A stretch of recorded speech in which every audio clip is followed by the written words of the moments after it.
Hey nerds, Farmer Jesse here. Welcome to Growers Daily, your daily dose of ecological farming insight. It is Thursday, October 17th, 2024. On the show today, we are going to talk about undersowing cover crops, what I would grow if I could grow anything. But first, we're going to get some insights from you all from the week. So let's do it.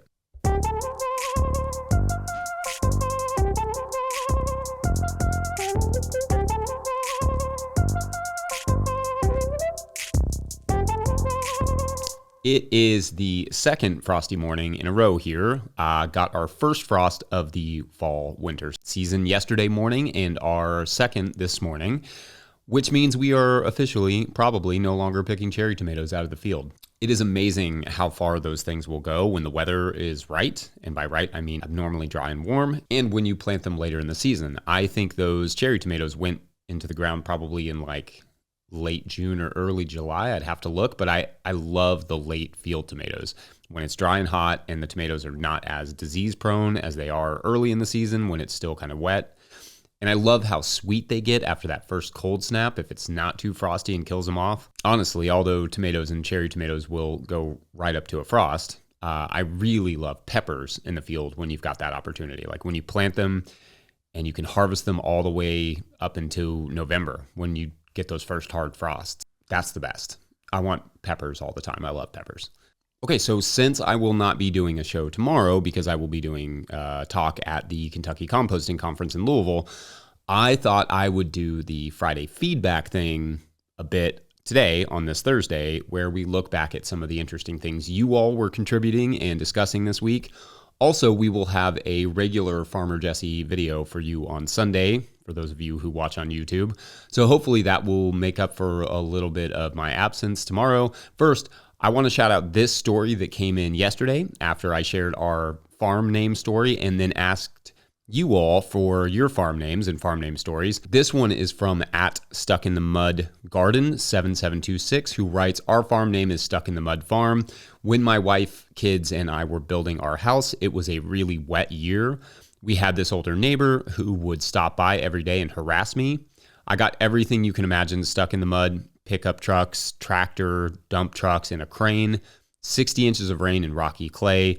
This neighbor, who we ended up loving, hated at the time, would always say, how's it going at Stuck in the Mud Farm?" So the name stuck. Ted passed in 2020 from COVID. Our farm name reminds me of him. End quote. I love this story, and although I don't know this neighbor, I know this neighbor. We have had several Teds in our life over the years, including one named Sam, who also recently passed away. I cannot say enough about the value and importance of neighbors. I think a lot of us who are wanting to grow food are moving into areas where we did not grow up and are not a part of that community. And it can be jarring to some people to meet people like Ted, who are kind of up in your business right away. But a good neighbor can truly enrich the experience of living in the countryside. Absolutely, bad neighbors can have the opposite effect, but a lot of the old timers who live in rural areas have watched their communities get depleted by, their children often leaving for cities for better jobs. And I find most of those folks are actually excited to see new people moving in and want you to succeed, and they want to help. Older farming communities also have traditions of just stopping by and chatting. We always, no matter how busy we are, take the time to chat with neighbors. I will do whole shows on neighbors at some point because we have had so many great and helpful experiences over the years. Neighbors can be an incredible asset to what you're doing, and you can be an asset to them as well, and you should be. If a neighbor ever asks you for help, they need help. It's sort of an unspoken currency of rural communities that everyone helps each other whenever they can, just in case they themselves might one day need help. It almost becomes a generosity competition where they want to help you more than you have helped them. So they always kind of have that on you. I mean, it's brilliant, really. It's the only currency we should really ever be using. And they are good at finding ways to help. Been doing it for generations. Anyway, neighbors are a huge part of this farming thing, whether or not you invite it. So more on them in the future. Thanks for the comment, Stuck in the Mud. Shouts to Ted and shouts to our dear bug tussle neighbor who recently passed, Mr. Sam Holder. The second comment is from Lamb's Quarters Farm, from the episode I did about do you have to sacrifice ecology to make money, where I said that I feel we are exceedingly hard on farmers about using plastic and not enough on other industries who just use it seemingly for goofs. and use the example of how plastic Legos unnecessarily come in small, flimsy plastic bags. Anyway, Lamb's Quarters Farms wrote, "The commentary on plastics is difficult to hear. We're too hard on farmers. Look at these industries. That's a politician's tricks. Why should we be better when they are worse? Ugh. What percentage of our brain is made up of microplastics now? How are we ingesting them? Should we look at our food? Are farmers to blame or Lego?" End quote. So actually, based on the available research, more so Lego. Or specifically one-time use packaging, clothing, water bottles, etc. This is one of those sense does not make science moments that I am always talking about, that just because something makes sense to us does not mean it makes science. And I'm not trying to pick on you here, Lamb's Quarters, because I am liable to, if not likely to, do the same thing at times, even on this show. Because sure, it would make sense that the microplastics they are finding in the human body embedded in our organs are from the food we eat, and certainly that can happen. But according to the research, the majority of microplastics are actually entering through other means, or they are entering farmland, not necessarily or even primarily through that farm's plastic usage. I'll explain. A 2024 editorial published in Nature called "Microplastics Are Everywhere. We Need to Understand How They Affect Human Health." And in this editorial, it says, quote, "Microplastics and nanoplastics enter the body mainly through ingestion or inhalation. For example, one might ingest microplastics and nanoplastics by drinking liquid or eating food that has been stored or heated in plastic containers from which microplastics and nanoplastics have leached, or by using toothpaste containing microplastics and nanoplastics. One startling study found that infants may be exposed to high levels of microplastics by ingesting formula prepared in propylene feeding bottles." End quote. A 2024 Wirecutter article published in the New York Times spoke with 3 doctors and a research scientist on the subject of how to avoid microplastics, and the answers were mostly about cutting back on single-use plastics, don't use plastic cutting boards, don't microwave in plastic containers, don't reuse single-use plastics, filter your water, and clean your house a lot because a large percentage of the microplastics we consume are actually inhaled. They're just floating around in the air. Another giant source of microplastics comes from the sea. A 2022 study found hundreds of microplastic particles in a single can of tuna. A single can? Sea salt is actually a surprisingly simple way microplastics enter our bodies, though it is not clear if it is the processing of the salt or the source of the salt where the most microplastics contaminate the salt. And it gets into those things through single-use plastics breaking down in the ocean.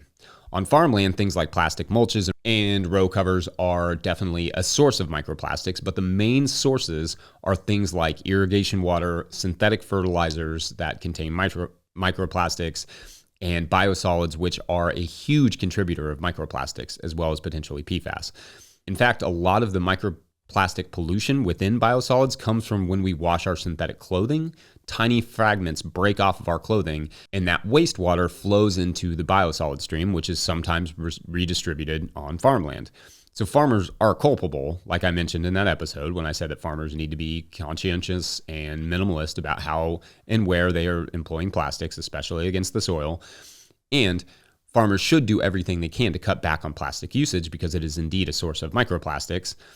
All plastic usage is. But my point is simply that farmers are not the main source of microplastics in the environment, even if they are sometimes the inadvertent distributor of them. In essence, yes, farmers do contribute, absolutely. But this time, it is not a whataboutism or a politician's trick to blame one-time use plastics in other industries where plastic is not necessary, because that's just where the science points us when it comes to where these microplastics are entering the food stream and our bodies at the highest level. It's every plastic bottle we use, every time we heat something in plastic, every time we wash some synthetic clothes, even driving down the road as our tires chip away on the street is an absolutely gargantuan source of microplastics. Of course, my goal is not to help anyone justify willy-nilly plastic usage on farms. We should all always be doing better when it comes to plastics, farmer or not. We can find ecological alternatives to those sources of microplastic, fertility, weed protection, and so on. There are non-plastic options for those. My goal is to simply say that the world should hesitate to point the finger at farmers when it is the world causing the majority of the problem for themselves, and frankly, causing a lot of the microplastics problems for the farmers. In other words, if people want microplastics out of their food, and they should, it's not great, It largely starts with their decisions. Their decisions and the decisions of so many large industries who choose to use one-time use plastics, not just the farmer. I appreciate the pushback, though, Lamb's Quarters Farm, and I could have been more clear in that episode, I'm sure. I'll put several citations in the show notes if anyone wants to learn more about this particular topic. A question from our Patreon members is going to be next. BRB. Today's episode is brought to you by Rimmel Greenhouses. Whether it's tomatoes to market, flowers in the spring, or your family's harvest, growing in a greenhouse protected from the weather provides the right environment that you need for a harvest that you can count on. Rimmel Greenhouses are designed for durability and offer the quality that you need to grow productively year-round. Visit rimmelgreenhouses.com to get a quote today. If I may editorialize for a second, I own a Rimmel tunnel. I love it. We built it ourselves, and I really appreciated the quality of the tunnel as well as the customer service we received in the process, so make sure to check them out. If you, the listener, want to support our work, you can do so at patreon.com/no-till-growers. I will try to get to questions from everywhere the questions come in, but I will always get to those Patreon questions. Hopefully this show saves you at least $2 or $5 per month through farming advice, or provides at least a handful of dollar bills or pounds or euros or whatever per month worth of entertainment. I mean, truly try to imagine your Thursday without a 5 or 10 minute rant on microplastics, right? Anyway, today's question comes from Patreon member Megan, who asks, have you ever experimented with understory cover crops? I know you have done interplantings of lettuce, etc. under tomatoes. Approaching the garden flip, I felt my soil would benefit from a cover crop and wondered if that was a thing. Buckwheat thrown under tomatoes or between beans as they finish out, etc. End quote. Okay, so thanks, Megan. I love this question. I have discussed relaying cover crops before, I'm sure, somewhere, probably on our YouTube channel. But here's what you need to know about this particular idea. The most important thing with successful cover cropping is that it has to be treated like any other crop. So if this is something you want to do, you will have to make sure the cover crop has everything it needs to succeed, because what you don't want is to just put some seeds down that don't germinate until the next season or cropping, or don't succeed if they do germinate because the weeds outcompete them. So first, start with looking at the preparation of the bed under the tomatoes or peppers or whatever, the beans. If that crop is weedy, you're going to have to deal with that before you undersow a cover crop. Next, you'll want to look at which species make the most sense for the time of year and for your abilities to terminate them.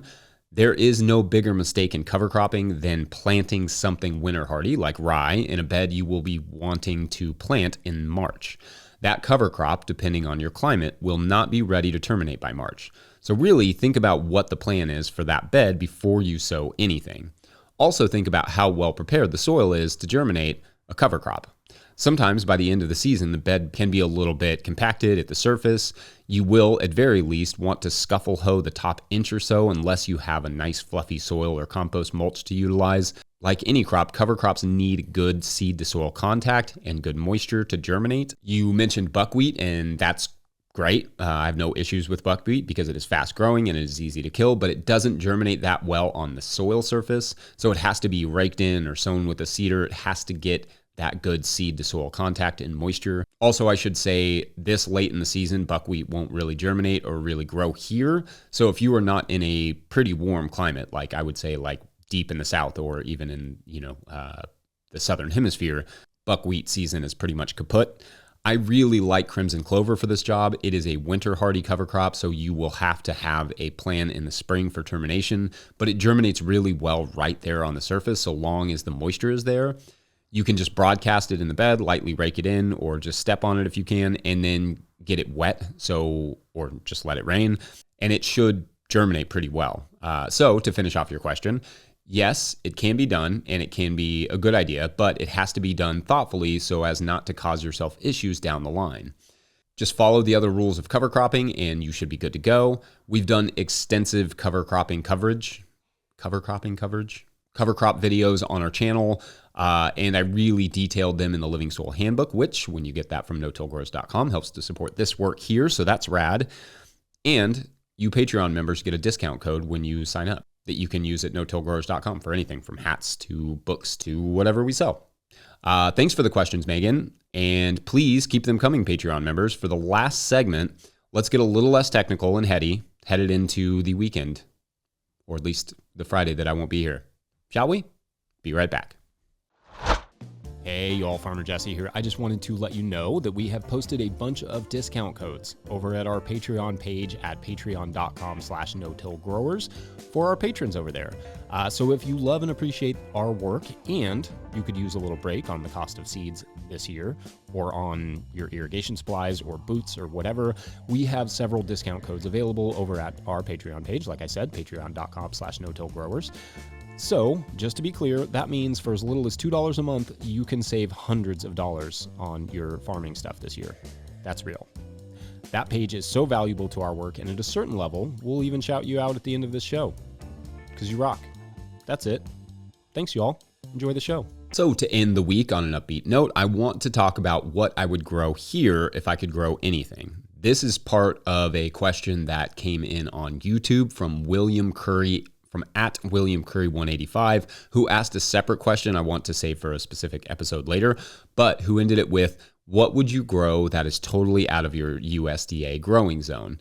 Great question, and I think about it way too much. I remember a few years ago, I was talking to someone in, I think it was California, about how jealous I was of what they could grow there.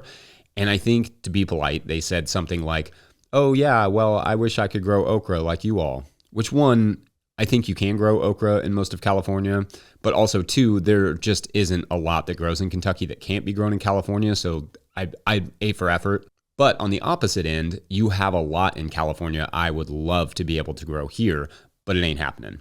First, Kentucky is largely too humid for most fruits. Even if we can grow them, the disease just gets out of hand, and too cold for others. We can grow okay pears and mediocre apples, but we're too cold for most peaches and way too cold for citrus. We can grow okay strawberries and blueberries and a few grapes, plus pretty good watermelon. Again, I have fallen in love with growing seedless watermelons. It's been over the last few years, so I will be doing more on those at some point closer to the growing season, or maybe just at random. We'll see. A lot of this show is just based on what is on my mind when I start working on it. Anyway, most tree fruit is tough here. So to answer the question of what I would grow here that is not in my USDA hardiness zone, there are three things I would absolutely grow if I could. Avocados, oranges / basically any citrus, and cherries. We can grow sour cherries here, but big, dark, fat Bing cherries is my dream. I know they are laden with all sorts of gross pesticides when you get them from the store, but when cherry season hits, I just can't help myself. I eat myself sick on those things. Also, avocados. I got some this past spring from our friend Spencer at Sage Hill Ranch Gardens in Escondido, California. And I don't know if you've ever had a fresh organic avocado, but every time I'm just like completely blown away.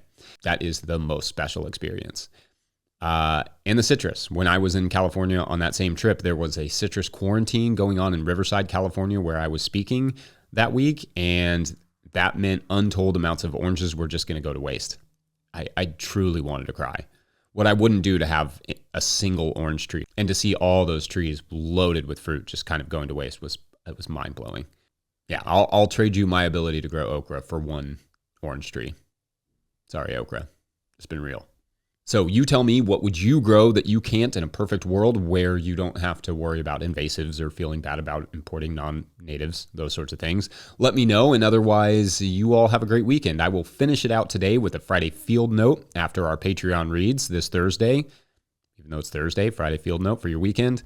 And I will see you YouTube crowd on Sunday for a typical Farmer Jesse video. Still a few more of those coming before the end of the year. Shouts to Willie Breeding for the theme music. It is also his birthday, so shouts to that. Also shout out to the team at No Till Growers for all their support. Make sure to join us over at patreon.com/no-till-growers. Every paid member gets a shout out this month, whether it's $2 a month or $20 or whatever you can afford. Some tiers get multiple shout outs. Also, if you just bump up from one level to another, same thing. In the $10 tier, I'll do 2 shout outs instead of 1. So big shout outs today to, going for 100% today, Tim Morcom, Rusty, Outlier Garden, Outlier Gardener. You'd think I would get Gardener right. Rick, James Richards, AJ Burton, Greg Willerer. That was a challenging one, Greg, but I got it, I think. Kathy Yearwood, Byron Green, and Stephen Smith. Stephen, I feel like I probably am never going to mess your name up, but if I ever do, let me know. Appreciate you. Appreciate everyone who supports us in whatever way that you can. Thank you all for listening. Happy harvesting, happy weekend, and I'll leave you with your Friday field note this Thursday. All right. Have a great weekend. Bye. So I'm on a trip down to where Hannah and I used to live. It's called Gamaya. It's spelled like Gamaliel or Gamaliel, but it's pronounced Gamaya.